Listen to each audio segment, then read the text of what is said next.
भावे भावे भगवान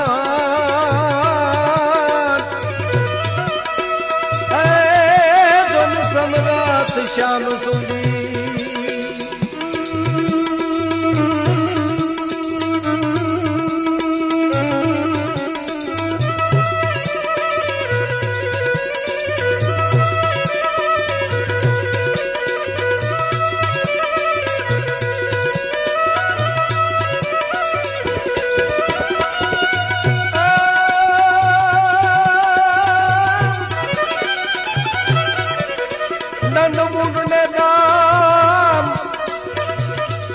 रणछोड़ न कहवत रही पण होये होये राखी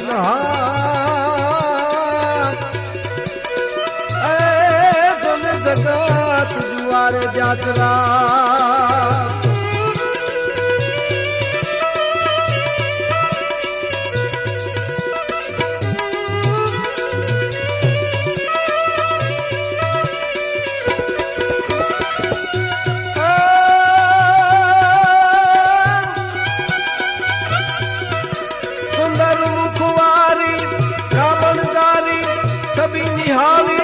रूपाली ए आभूषण भारी शोभा न्यारी गरु सवारी गिरधारी आभूषण भारी शोभा न्यारी गरु सवारी गिरधारी सबरे सुखकारी कृष्ण मुरारी नाथ तुहारी बलिहारी जी नाथ तुम्हारी बलिहारी जी नाथ तुम्हारी बलिहारी।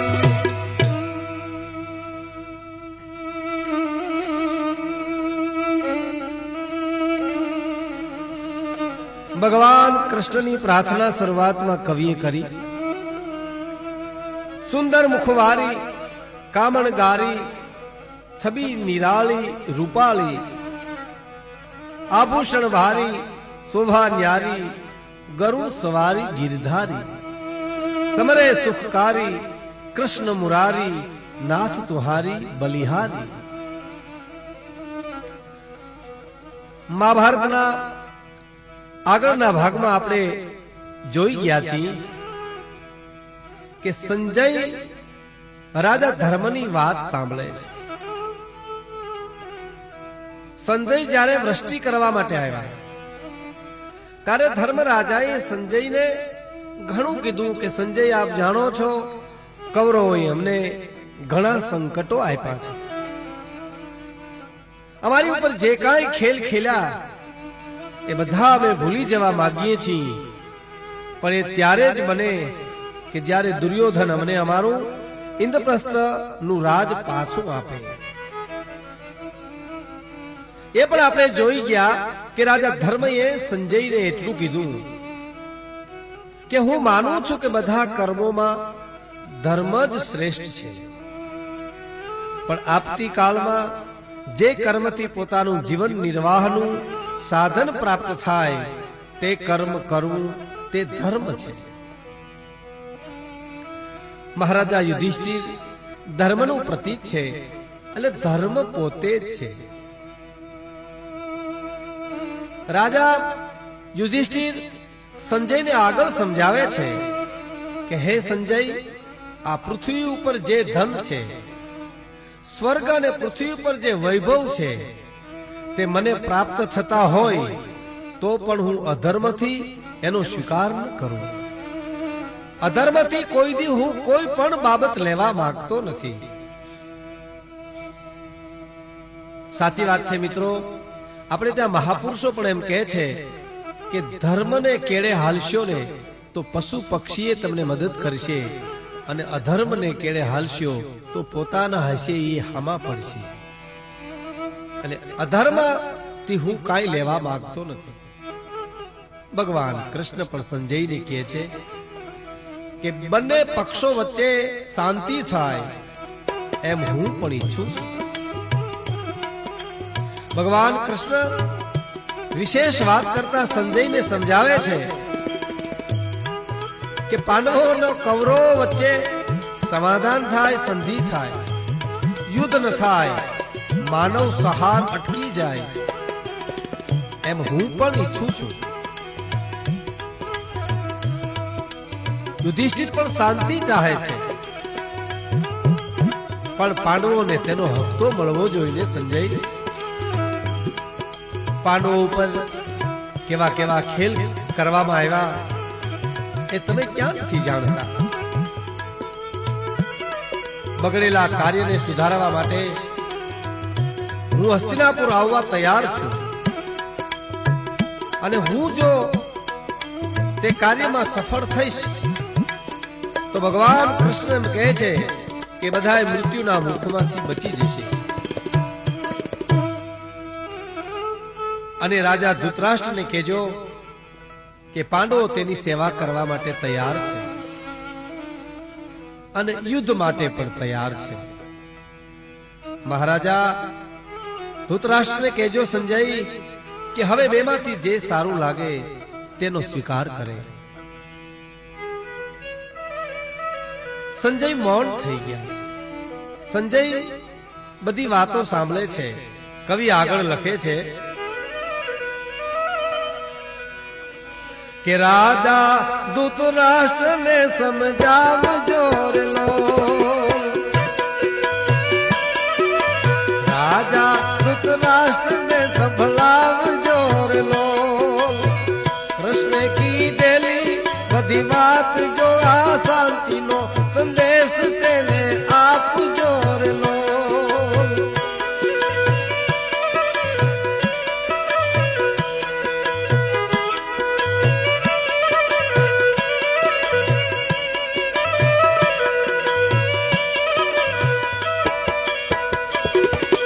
રાજા ધૃતરાષ્ટ્રને સમજાવજો રે લો, કૃષ્ણે કીધેલી બધી વાત જો આ શાંતિનો સંદેશો તેને આપજો રે લો. વિધિના લેખની બધી વાત છે રે લો, મહાભારતની આવી વાત છે રે લો. સંજય, આ બધી વાત રાજા ધૃતરાષ્ટ્રને બરાબર સમજાવજો, શાંતિનો સંદેશો બરાબર આપજો. કવિ આગળ લખે છે કે સંજય હસ્તિનાપુર આવ્યા રે લો, સંજય હસ્તિનાપુર આવ્યા રે લો, શાંતિનો લીધો છે સંદેશ જો આવી ધૃતરાષ્ટ્રને સંભળાવ્યો રે લો.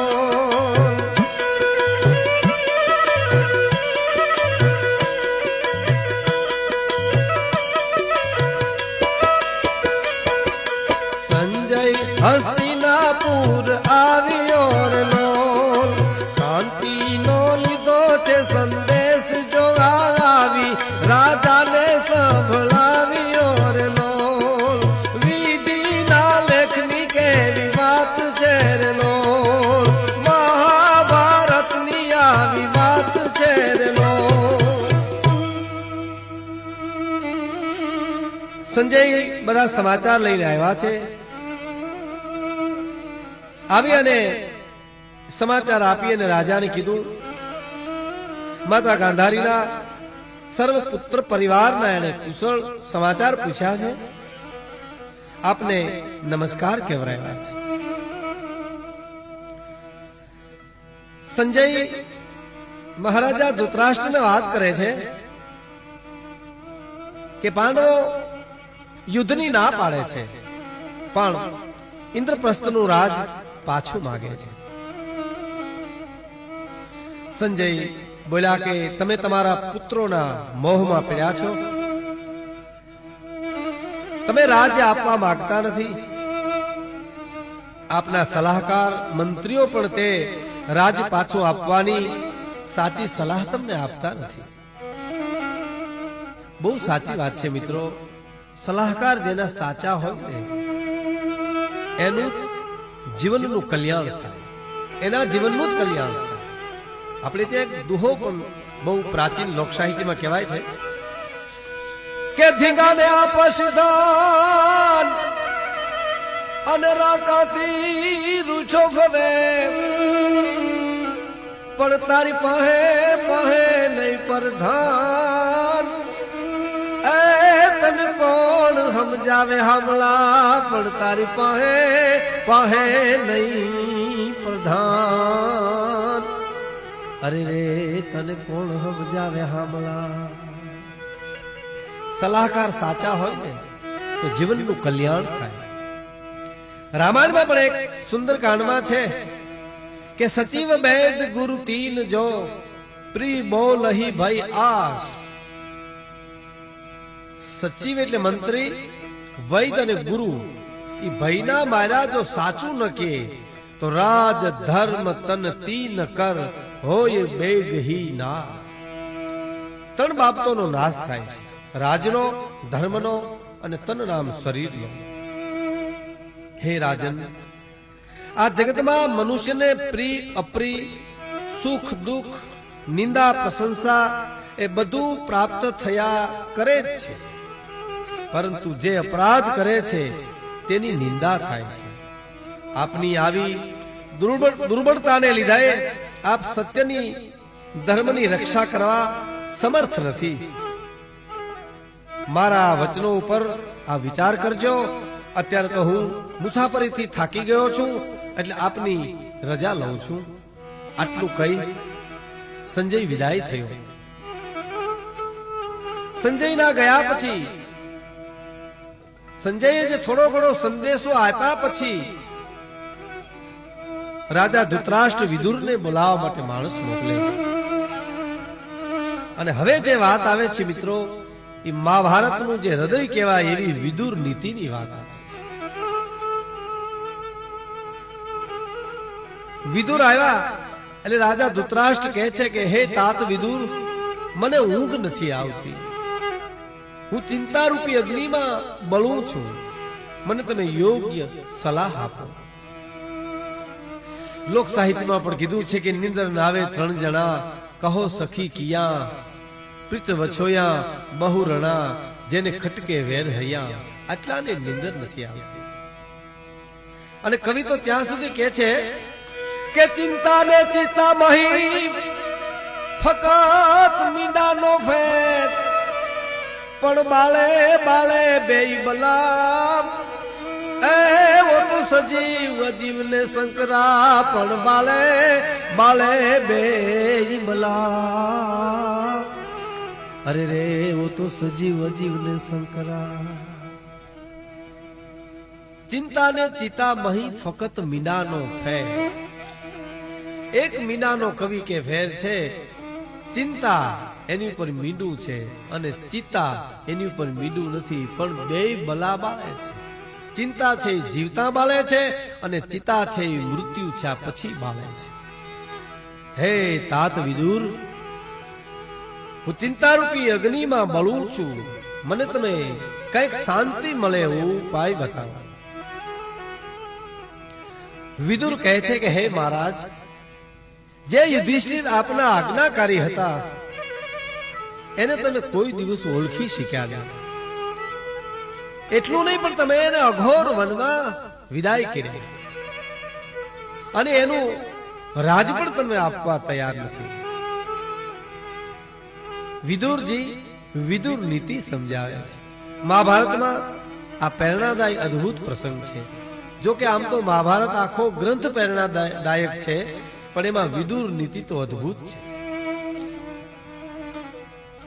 વિદુર કહે છે કે હે મહારાજ, પંડિતો એને કહેવાય જે આસ્તિક અને શ્રદ્ધાળુ હોય, જેનું કાર્ય અને વિચારો બીજાને પહેલાથી કોઈ દિવસ ખબર ના પડે, જે ધર્મપૂર્વક વ્યવહાર ચલાવે, લોભથી નહીં, કામનાથી નહીં, પણ ધર્મ બુદ્ધિથી જે પુરુષાર્થ કરે તેને પંડિત કહેવાય છે.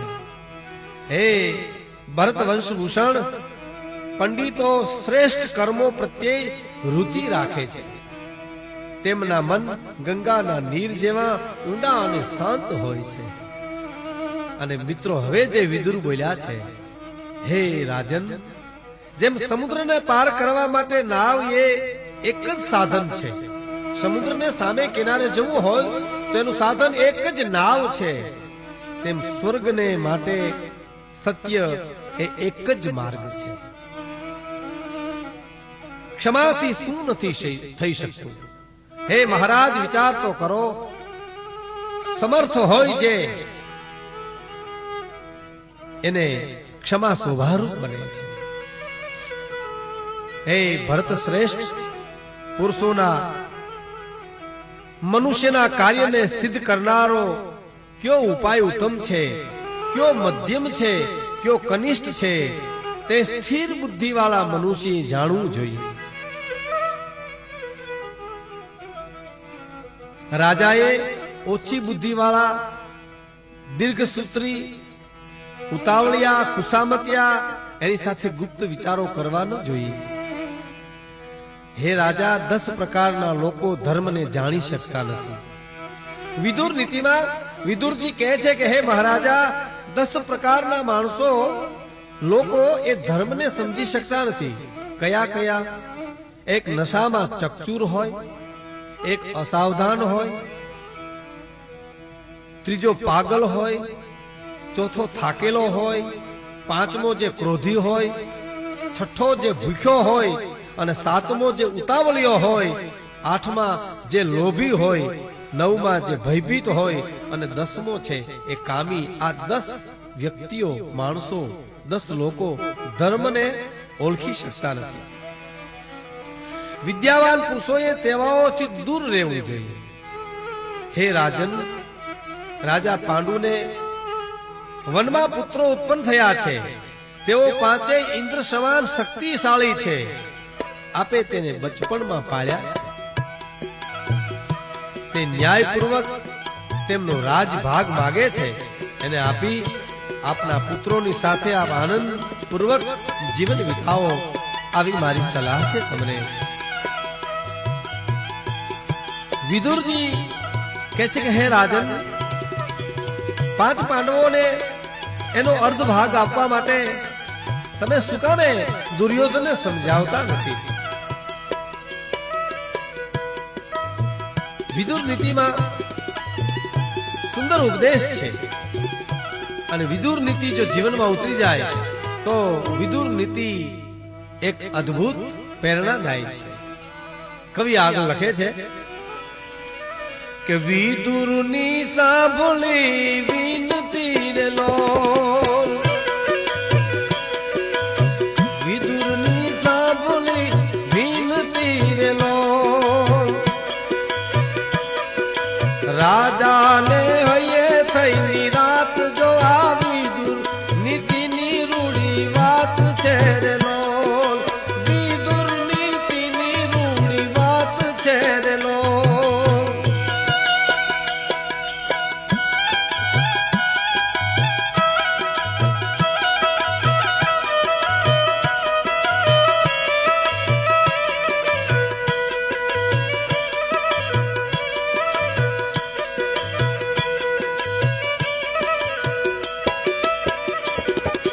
ધૃતરાષ્ટ્રે કરી એને પ્રાર્થના રે લોલ, ધૃતરાષ્ટ્રે કરી એને પ્રાર્થના રે લોલ, સાંભળવી છે નીતિયુક્ત વાત જો આવી દૂર નીતિની રૂડી વાત છે રે લોલ, એ મહાભારતની આવી વાત છે રે લોલ.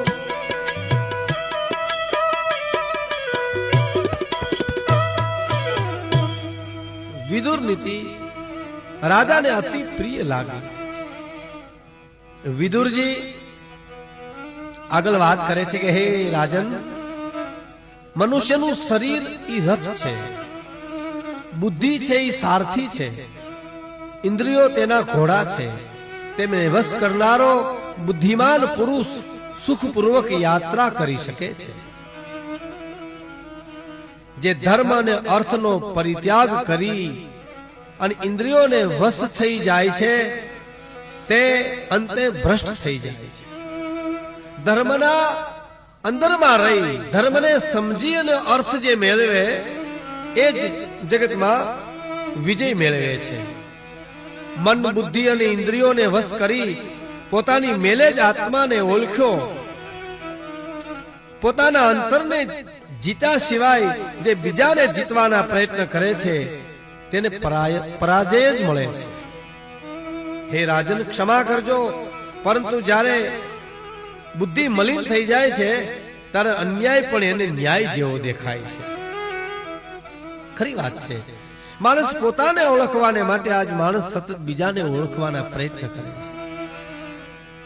પોતાને જે ન ઓળખી શકે એ બીજાને શું ઓળખવાનો હતો, અને પોતાને ઓળખે ને એ આખી જગતને ઓળખી શકે છે. વચ્ચે એક વાત યાદ આવે છે. ભગવાન કૃષ્ણે એકવાર દુર્યોધનને અને યુધિષ્ઠિરને એમ કીધું કે આ પ્રસંગમાં બે વ્યક્તિની જરૂર છે, એને તમે ગોતી આવો. યુધિષ્ઠિર અને દુર્યોધન ભગવાનને કહે છે કઈ બે વ્યક્તિ? દુર્યોધનને કીધું કે તમે એવી એક સજ્જન વ્યક્તિ ગોતી આવો કે જે પ્રસંગને દીપાવે, પ્રસંગમાં શોભા વધારે. યુધિષ્ઠિરને કીધું તમે એવો એક દુષ્ટ માણસ ગોતી આવો, માથાભારે માણસ ગોતી આવો કે પ્રસંગમાં કોઈ વસ્તુ આડાઅવળી ન થાય. રાજા ધર્મને યુધિષ્ઠિરને કીધું કે તમે એક દુષ્ટ માણસ ગોતી આવો. દુર્યોધનને કીધું કે તમે એક સજ્જન ગોતી આવો. તો બે નીકળ્યા. ભગવાન કૃષ્ણની આજ્ઞાને માથે ચડાવી બે નીકળ્યા, પણ અંતે સાંજે બે પાછા આવ્યા. પાછા આવ્યા એટલે બે ખાલી હાથે આવ્યા. દુર્યોધનને કોઈ સજ્જન મળ્યો નહીં અને યુધિષ્ઠિરને કોઈ દુષ્ટ મળ્યો નહીં. દુર્યોધનને એમ થયું કે મારા સિવાય કોઈ આ જગતમાં સજ્જન નથી, એટલે સજ્જન વિનાનો પાછો આવ્યો. અને યુધિષ્ઠિરને એમ થયું કે મારા જેવો દુષ્ટ નથી, કે હું દુષ્ટને ગોતવા નીકળ્યો છું, એટલે એ પણ એમ ખાલી હાથે પાછો આવ્યો. એટલે વિદુર નીતિમાં બહુ મહત્વની વાત એ આવે છે મિત્રો કે પોતાને ઓળખવાની વાત છે. પ્યાર કરી લે, શું કોઈ તારો યાર નથી, બસ ગોતી લેજે, ભીતર છે ક્યાંય બહાર નથી. ઘટમાં જ હાલે છે ઘડિયાળ અને તમે કાંડે બાંધીને કાં ફરો, પુરુષોત્તમ કહે પ્રાણિયા તમે ઘટ ભીતર જોયા કરો. વિદુર આગળ વાત કરે છે કે આપ તો પુત્રના મોહને લીધે તેમનો અન્યાય જોઈ શકતા નથી. આપની આજ્ઞામાં રહેનારો ધર્મરાજા ત્રિભુવનનો રાજા બની શકે છે એટલો શક્તિશાળી છે, પણ ધર્મને જાણનાર છે, નીતિયુક્ત છે, એટલે તમારા પુત્રોના કષ્ટો સહન કરે છે. વિદુર અદ્ભુત બોલ્યા છે. કવિ લખે છે કે વિદુર નીતિની સાંભળી કરો જીવનું કલ્યાણ, પણ ધર્મ સત્યને ખાતર તમે જોને આપી દેજો પ્રાણ. પણ વિદુર નીતિ સાંભળી અરે રે કરો જીવનું કલ્યાણ, પણ ધર્મ સત્યને ખાતર તમે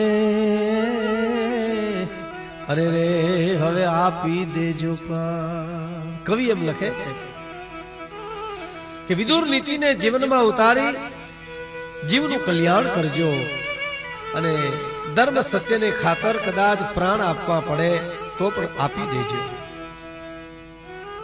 રાજાને સમજાવતા વિદુર એક સુંદર દ્રષ્ટાંત આપે છે.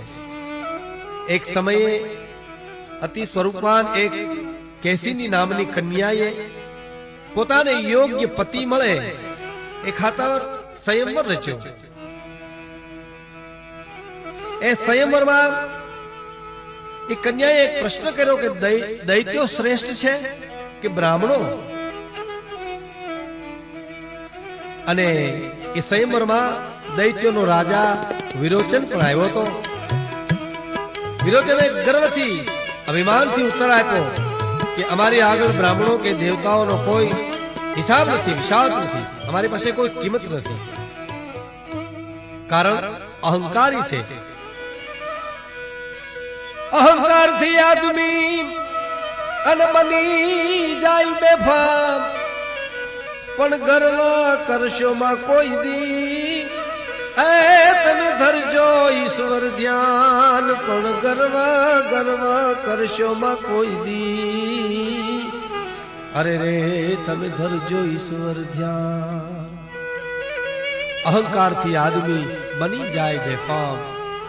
એ વિરોચન અહંકારથી બોલ્યા છે કે બ્રાહ્મણો અને દેવતાઓ અમારી પાસે કોઈ વિષાદમાં નથી. કેસીની કન્યાએ કીધું કે બીજા દિવસે સુધનવા નામના બ્રાહ્મણ આવે ત્યાં સુધી તમારે રાહ જોવી પડશે. બીજા દિવસે સુધનવા નામના બ્રાહ્મણ આવ્યા. કન્યાએ એનું યોગ્ય સન્માન કર્યું. વિરોચન અને સુધનવા વિશે વાદ વિવાદ થયો. અંતે બંને જણા વિરોચનના પિતા પ્રહલાદની પાસે ગયા. વિરોચન બોલ્યા કે હે પિતાજી, અમે બંને પ્રાણને હોડમાં મૂકીને શરતમાં ઉતરા છીએ, તો આપ ખોટો ન્યાય ન આપશો, ખોટો ઉત્તર ન આપતા. વિરોચન રાજાના પિતા પ્રહલાદજી સુધનવાને પૂછે છે. સુધનવા બ્રાહ્મણને પૂછે છે કે સત્ય ન બોલે અથવા ખોટો નિર્ણય કરે અથવા તો ખોટો નિર્ણય આપે તેની સ્થિતિ શું થાય છે? સુધનવા નામના બ્રાહ્મણે જવાબ આપ્યો કે જૂઠો નિર્ણય આપે તે રાજા મહા કષ્ટ ભોગવે છે. જૂઠું બોલવાથી મનુષ્ય મરે તો 1000 પેઢીઓ સુધી તે નરકમાં પડે છે. ત્યારે વિરોચનના પિતા પ્રહલાદ બોલ્યા કે હે પુત્ર વિરોચન, આ સુધનવાના પિતા અંગીરા મારાથી શ્રેષ્ઠ છે અને સુધનવા તારાથી શ્રેષ્ઠ છે. હવે સુધનવા તારા પ્રાણનો માલિક છે. અને પછી કે છે હે સુધનવા, તમે મારા પુત્રને સોંપી દો. ત્યારે પ્રસન્ન થઈ અને સુધનવાએ વિરોચનને પિતાને સોંપી દીધો. માટે વિદુરજી બોલ્યા છે કે હે રાજન, આપ માત્ર પૃથ્વીને માટે જૂઠું ન બોલશો. આપ દુર્યોધન, શકુની, કર્ણ, દુશાસન ઉપર રાજનો ભાર મૂકી અને સુખ મેળવવા કેવી રીતે ઈચ્છો છો? પાંડવો તો બધા ઉત્તમ ગુણથી ભરપૂર છે. તમારી અંદર તમારામાં પિતા જેવો ભાવ રાખે છે પાંડવો. માટે હે મહારાજા, તેને માટે પુત્ર જેવો આપ વર્તાવ રાખો. એમનું રાજ એને પાછું આપો. દુર્યોધનની વાત માનોમાં, એની સલાહ સ્વીકારોમાં, નહીતર આપને પસ્તાવાનો વારો આવશે. વિદુર આવી પ્રાર્થના કરે છે કે હે મહારાજા, તમે સત્ય અસત્ય ધર્મ અધર્મનો વિચાર કરી 5 પાંડવોને એનું રાજ પાછું આપો, તો તમને શાંતિ મળશે, નહીતર તમને શાંતિ નહીં મળે.